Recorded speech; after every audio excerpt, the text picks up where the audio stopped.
Good morning friends. देखो आज अपन बात करेंगे लेसन नंबर 5 जनसंख्या, प्रवास एवं मानव विकास। देखो जनसंख्या के बारे में अपन पहले भी पढ़ चुके हैं कि किसी भी भौगोलिक प्रदेश में निवासित लोगों की संख्या क्या कहलाती है, जनसंख्या कहलाती है। आज अपन बात करेंगे प्रवास के बारे में, फिर उसके बाद में मानव विकास पढ़ेंगे।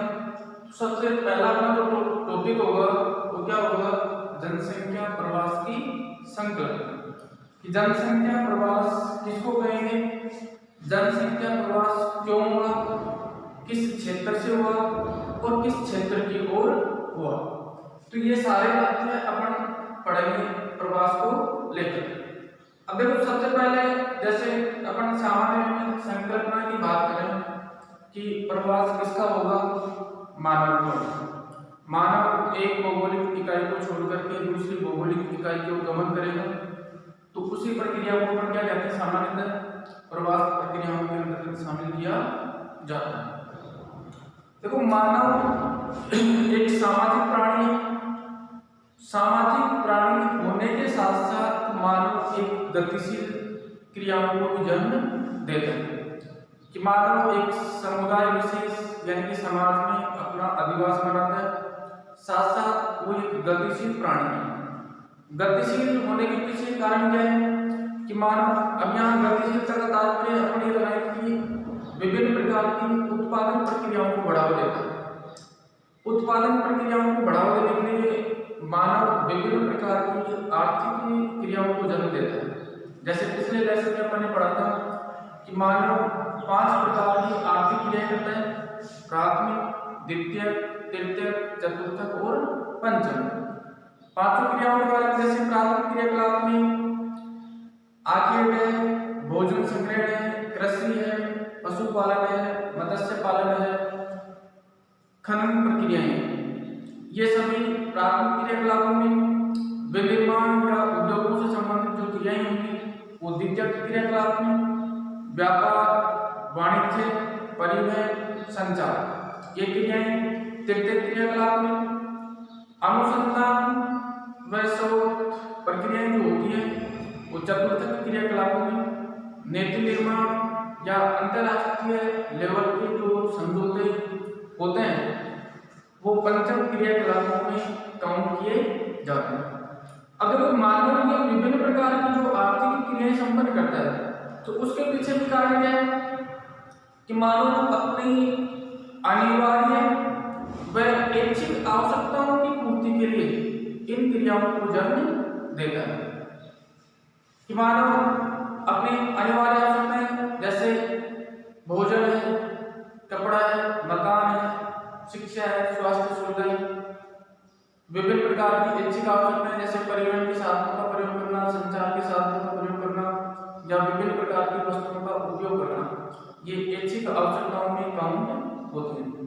तो इन आवश्यकताओं की पूर्ति के लिए मानव क्या करता है, जब अपने भौगोलिक क्षेत्र में अनिवार्य व ऐच्छिक आवश्यकताओं की पूर्ति नहीं हो पाती है तो ऐसी स्थिति में मानव उन आवश्यकताओं की पूर्ति के लिए अपने स्थान को छोड़ करके अन्य स्थानों की ओर गमन करता है और अन्य स्थानों से उन वस्तुओं को प्राप्त करने के लिए विभिन्न प्रकार की आर्थिक क्रियाओं को बढ़ावा भी देता है। अब ये तो सामान्य चर्चा है कि मानव विकास की संकल्पना का आधार बना हो गया था। अब सबसे पहले यदि अपन बात करें कि प्रवास किसको कहेंगे, देखो एक भूगोलवेत्ता है भोग महोदय। भोग महोदय ने क्या कहा है कि मानव समुदाय का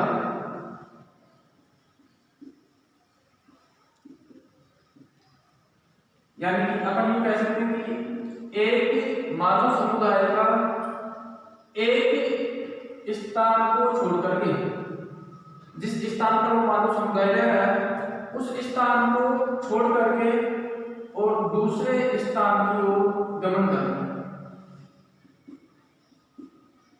दूसरे स्थान की ओर गमन करना, ऐसी जो प्रक्रिया होती है वो प्रक्रिया क्या कहलाती है? प्रवास कहलाती है। कि एक मानव समुदाय का दूसरे क्षेत्रों की ओर गमन करना या अपने मूल स्थान को छोड़कर के अन्य क्षेत्रों की ओर गमन करने की जो प्रक्रिया या जाने की जो प्रक्रिया होती है उस प्रक्रिया को ही क्या कहेंगे? प्रवास कहेंगे। इसी प्रकार से यूएनओ ने एक परिभाषा दी है कि प्रवासन ये प्रक्रिया होती किसके अनुसार? भोग के अनुसार। यूएनओ यानी कि संयुक्त राष्ट्र संघ, तो यूएनओ क्या कहता है कि प्रवासन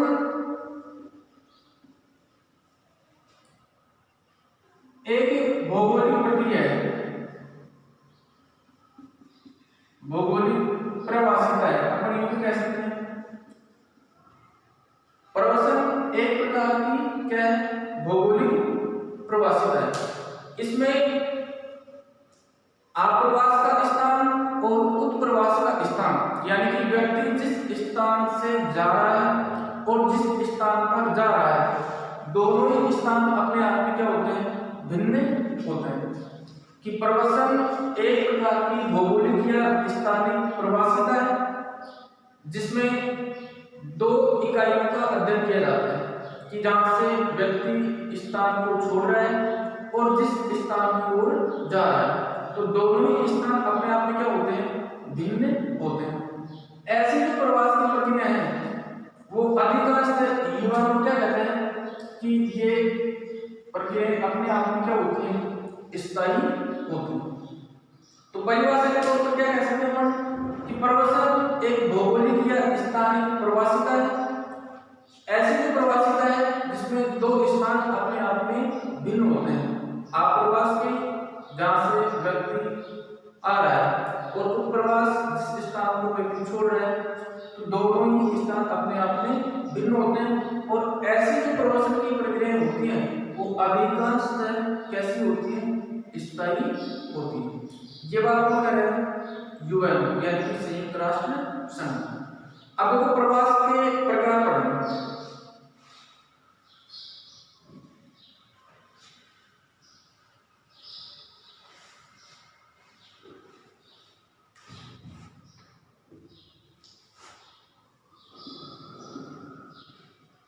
देखो प्रवास के मुख्यतः दो भेद दिए गए हैं, यानी कि इसके प्रकार कितने माने गए? दो माने गए। फर्स्ट नंबर पे आप्रवास और सेकंड नंबर पे उत्प्रवास। देखो आप्रवास तो किसको कहेंगे कि ऐसा स्थान जहां से व्यक्ति उठ करके उस स्थान पर आकर बसता है या अपना निवास स्थान बनाता है, तो ऐसी प्रक्रिया क्या कहलाती है? आप्रवास कहलाती है।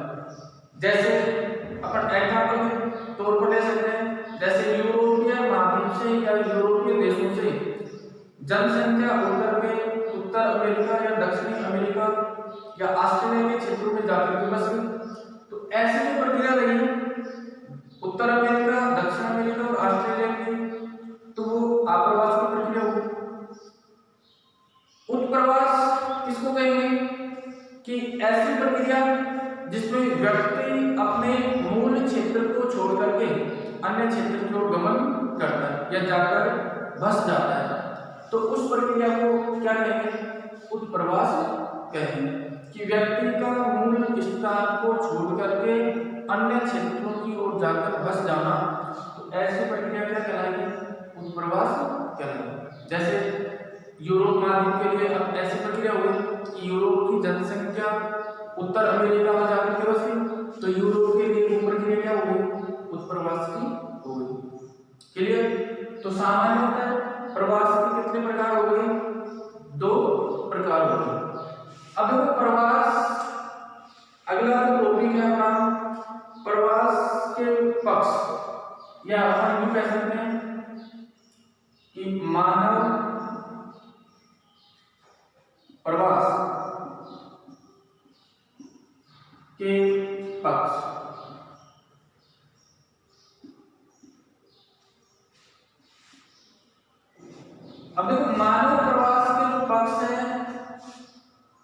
ये 5 पक्ष बताए गए। कितने पक्ष बताए गए? 5 पक्ष बताए गए। फर्स्ट नंबर पे देश पक्ष, सेकंड नंबर पे काल पक्ष, थर्ड नंबर पे कारण पक्ष, फोर्थ नंबर पे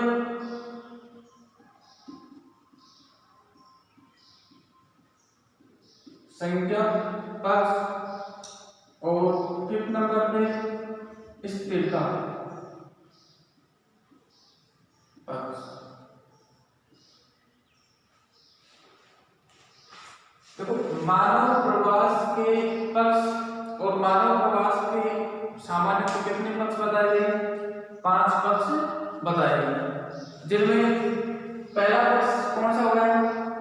देश पक्ष, दूसरा काल पक्ष, तीसरा कारण पक्ष, फोर्थ नंबर पे संख्या पक्ष और फिफ्थ नंबर पे स्थिरता पक्ष होगा।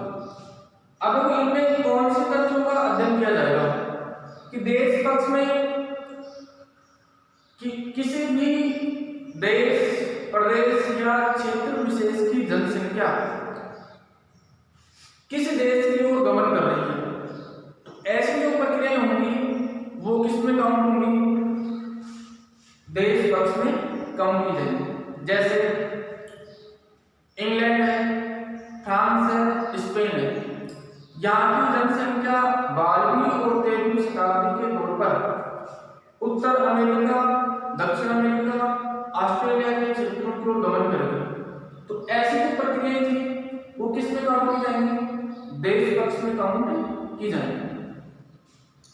दूसरी जो प्रक्रिया रही काल पक्ष। अब देखो, काल पक्ष में दैनिक प्रक्रियाएं, सामयिक प्रक्रियाएं और दीर्घकालीन प्रक्रियाएं तीनों ही शामिल की जाएंगी। कौन कौन सी? दैनिक, सामयिक व दीर्घकालीन।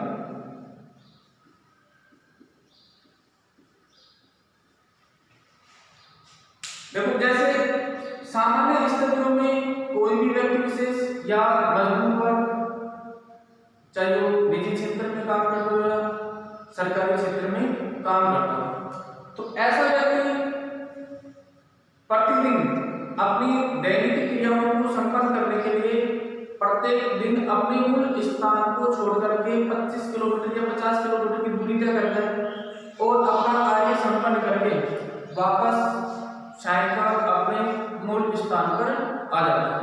तो ऐसी जो प्रक्रिया होगी दैनिक प्रक्रिया होगी, जो किसमें होगी?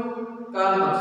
काल का मतलब समय के अनुसार प्रवास करना, कि व्यक्ति सुबह के टाइम में अपने स्थान को छोड़ करके और अन्य स्थान पर जा रहा है और अपनी प्रक्रियाएं संपन्न करके वापस सायंकाल अपने घर पर लौट रहा है। सामयिक प्रवास का मतलब क्या है कि समय विशेष या मौसम के हिसाब से या ऋतु के हिसाब से मानव का अपने मूल स्थान को छोड़ करके अन्य स्थानों की ओर गमन कर जाना। जैसे मरुस्थलीय क्षेत्रों के या मरुस्थलीय क्षेत्रों में निवासी जो जनसंख्या है वो ग्रीष्मकालीन दौर पर पर्वतीय क्षेत्रों की ओर गमन कर जाती है और शीतकाल में पर्वतीय क्षेत्रों को छोड़ करके वापस मैदानी क्षेत्रों की ओर गमन कर जाती है। तो ये कैसा प्रवास हो गया? सामयिक प्रवास हो गया कि ऋतु के अनुसार व्यक्ति अपने मूल स्थान छोड़े, अन्य क्षेत्रों की ओर गए, वापस उस स्थान को छोड़ करके वापस अपने स्थान की ओर आ गए।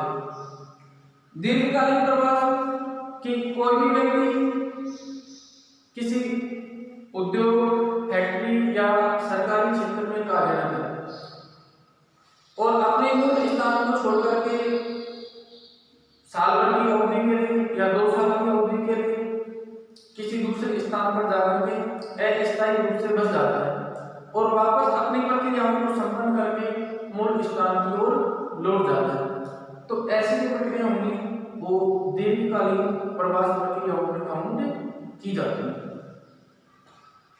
तीसरा पक्ष हो गया कारण पक्ष। अब देखो मानव अपने मूल स्थान को छोड़ रहा है, तो छोड़ने के पीछे भौगोलिक कारण भी हो सकते हैं, सामाजिक कारण भी हो सकते हैं, सांस्कृतिक भी हो सकते हैं, राजनीतिक भी हो सकते हैं, आर्थिक भी हो सकते हैं। तो ये जो कारण है, इन कारणों के अलावा जैसे भौगोलिक कारणों की बात करें, जैसे धरातल है, मृदा है, जल की उपलब्धता है, जलवायु। यदि ये विषम स्थिति में हो जाए तो वहाँ उत्पादन प्रक्रिया समाप्त हो जाएगी, और उत्पादन प्रक्रिया समाप्त होने के कारण मानव उस स्थान को छोड़ करके अन्य स्थानों की ओर गमन कर जाएगा। सामाजिक, सांस्कृतिक, आर्थिक, जैसे किसी भी क्षेत्र में औद्योगिक इकाइयां अधिक है तो वहाँ रोजगार के साधन अधिक होंगे, परिवहन और संचार के साधन भी अधिक होंगे। तो ऐसी स्थिति में जनसंख्या उस क्षेत्र की ओर क्या हो जाती है, आकर्षित हो जाती है, और आकर्षित होगी तो किसी क्षेत्र से क्या होगा, प्रवास प्रक्रियाओं को बढ़ावा मिलेगी। कारण पक्ष हो गया। फोर्थ नंबर पे संख्या पक्ष।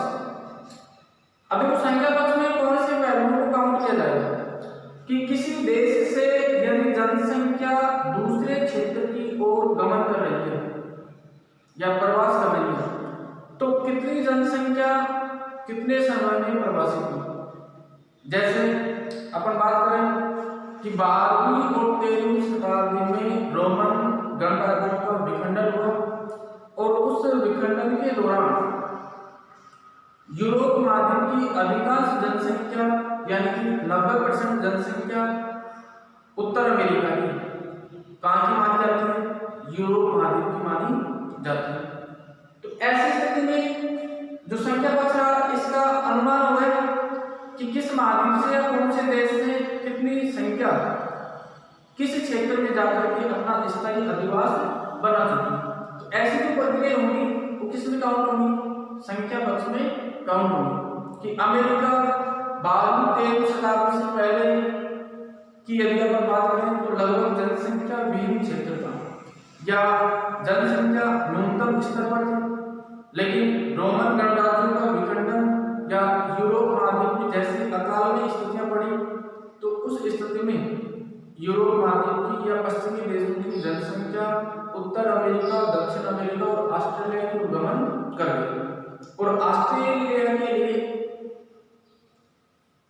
तथा उत्तर अमेरिका के लिए, उत्तर अमेरिका स्पष्ट क्या साबित हो गया कि उत्तर अमेरिका की 90% जनसंख्या वर्तमान में जो है वो कहाँ की मानी जाती है, यूरोप महाद्वीप की मानी जाती है। तो ऐसा जो पक्ष है वो किसमें काउंट हो जाएगा, संख्या पक्ष में काउंट हो जाएगा। फिफ्थ नंबर पे स्थिरता पक्ष। अब देखो स्थिरता का मतलब क्या हो गया कि किसी भी भौगोलिक प्रदेश से या देश से जनसंख्या का प्रवास हुआ और प्रवासित जनसंख्या किसी स्थान विशेष पे जाके बसी और स्थायी रूप से ही बस गई, यानी कि वहां से वो जनसंख्या वापस अपने मूल स्थान की ओर नहीं आ पाई। तो उसके लिए कारण भौगोलिक कारण भी हो सकते हैं, आर्थिक भी हो सकते हैं, सामाजिक भी हो सकते हैं, राजनीतिक भी हो सकते हैं। तो यदि ये सभी कारक अनुकूल स्थिति में होंगे तो ऐसी स्थिति में जनसंख्या उस स्थान विशेष पर स्थायी रूप से बस जाएगी। जैसे अभी अपन एग्जाम्पल लिया कि यूरोप महाद्वीप की जो जनसंख्या 12वीं और 13वीं शताब्दी में यूरोपीय क्षेत्रों में अकाल पड़ा तो खाद्यान्न, रोजगार की समस्याएं उत्पन्न होने लगी। जनसंख्या उस स्थान से प्रवासित होकर उत्तर अमेरिका क्षेत्रों की ओर अधिकांश से बढ़ गई, और उत्तर अमेरिका क्षेत्र में भौगोलिक, सामाजिक, सांस्कृतिक, आर्थिक, राजनीतिक सभी प्रक्रियाएं उनके अनुकूल हो गई, और अनुकूल हो गई तो जनसंख्या उस स्थान पर स्थायी रूप से बस गई। तो ऐसा जो पक्ष हो गया वो पक्ष कैसा हो गया, स्थिरता पक्ष हो गया। ठीक है, तो मानव प्रवास के कितने पक्ष हो गए, 5 पक्ष। फर्स्ट नंबर पे देश पक्ष, सेकंड काल पक्ष, कारण पक्ष, संख्या पक्ष और स्थिरता पक्ष। यहाँ तक किसी को प्रॉब्लम? नो।